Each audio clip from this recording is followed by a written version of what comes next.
Chapter 21. Waiting. The phone rang at 4 o'clock in the morning, startling Faddy out of his sleep. "Huh?" he mumbled, yanking the covers off of his face. The ringer sounded again, its jagged noise filling the apartment. Before he could even get his brain to get his body moving, footsteps pounded down the hallway. Habib hurtled into the living room and picked up the phone. "Hello?" he said, his voice husky. In the gloom of darkness, Faddy saw a glimmer of his father's unshaven, sleepy face. Silence descended as Habib listened to the muffled voices on the other end. Faddy squinted through the gloom, the hairs on the back of his neck standing up. "Nargis Shan, are you sure?" said Habib. He grabbed the arm of the recliner and sat down. Faddy blinked, all sleep gone. What happened? He wished he could see more clearly. He wanted to see the expression on his father's face. Yes, that's great news," said Habib. Faddy's heart lightened. They found Mariam? Habib sat quietly for a few minutes as Carla Nargis talked on the other end. "Well, we're closer than we were last month," said Habib. His voice sounded lighter, almost happy. "I'll call you tomorrow.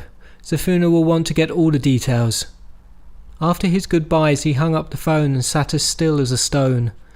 Faddy pushed aside his blankets and jumped up. "What happened?" he asked. He grabbed his father's arm and shook. "They found the family that took Mariam," said Habib. "Where is she?" asked Faddy. His heart picked up speed as his blood gurgled through his veins. "She wasn't with them." "What?" His red blood cells froze. "What happened to her?" Habib sighed and paused to collect his thoughts as Faddy fidgeted with impatience. Nargis tracked down the family at one of the dozens of refugee camps in Peshawar. The man, his name is Nisar, said his family had crossed over into Pakistan in the middle of September. Right before the bombings in Jalalabad, thought Faddy. They'd paid some Pakistan soldiers to let them ride in their jeep. Once they'd reached Peshawar, they ended up in the refugee camp. They were given a tent, blankets and food. But when they went to report their names at the central office, Mariam disappeared. "What do you mean she disappeared?" whispered Faddy. Dozens of horrific scenarios played in his mind. Was she kidnapped? "She ran away," said Habib. "She told the youngest son she was leaving and had him promise he wouldn't tell his parents till she was gone. She thanked them for their help but said that she needed to find her family on her own." "She ran away?" repeated Faddy like a silly parrot. "Yes. When Nasir went to the office to report her missing, his wife spotted Mariam's picture on the missing persons board. She told the director that they brought the girl in the picture with them from Jalalabad, but that the girl had said her name was Noor, not Mariam." "But why would she do that?" "I don't know, Jean," Habib sighed. "She obviously didn't want to tell them her real name. She gave them Noor's instead." "Yes," said Faddy. She probably still didn't want to reveal who she was." The director of the refugee camp called Nargis to tell her Nasir's story and that Mariam had made it across the border. Faddy nodded. "She's alive and she's in Peshawar," thought Faddy with relief. He was going to find her. He knew it. Now he just needed those plane tickets. Habib and Faddy couldn't sleep after hearing the amazing news. They sat up eating cereal, watching old black and white movies until Zafuna and Noor woke up. Habib and Faddy couldn't wait to tell them the news. "Salam alaikum," called out Gul Khan as Habib and Faddy entered the Khyber Pass. They were meeting Uncle Amin and Zalmay there for lunch after Friday prayers. "Walaikum salam, brother Gul," said Habib. "Faddy and I had a hankering for your spicy chapli kebabs." "My kebabs are at your service," said Gul Khan with a chuckle that shook his belly.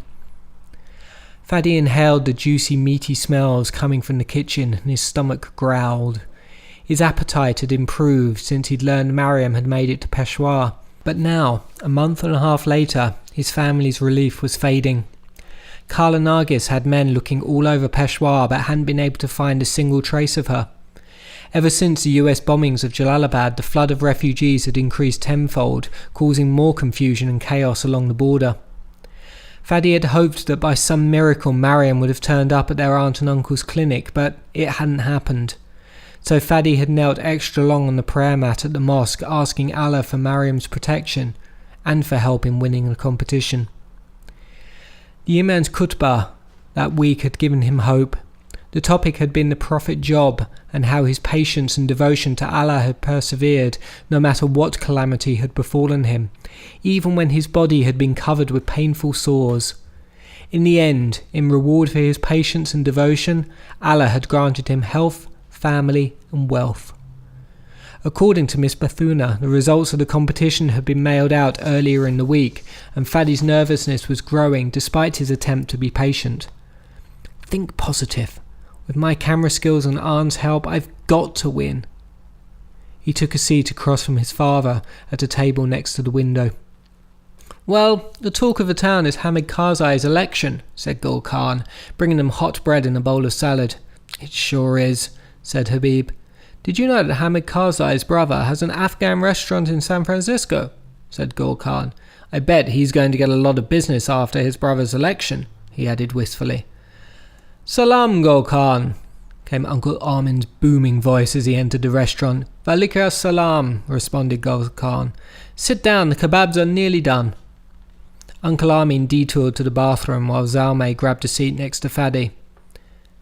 There's talk that you're going to take on Ike and Felix, said Zalmay in a rush just as Habib stepped away to grab an Afghan newspaper.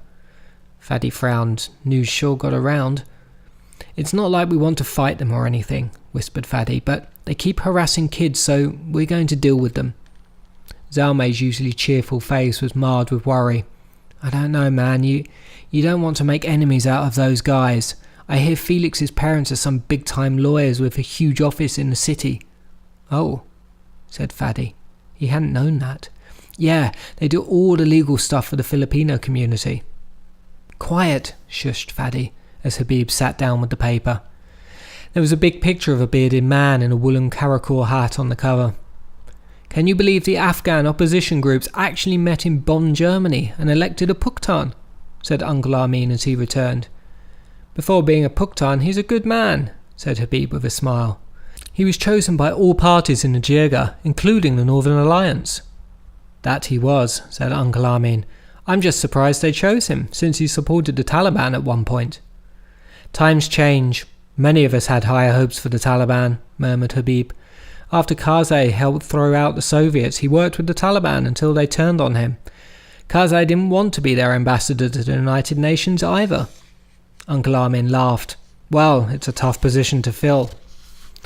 Habib's smile grew broader. True, he said wryly. Perhaps now we will have some peace, said Uncle Armin, his face filled with a mixture of hope and longing. Karzai is a good man, a fair man. Amen to that, brother, said Gul Khan.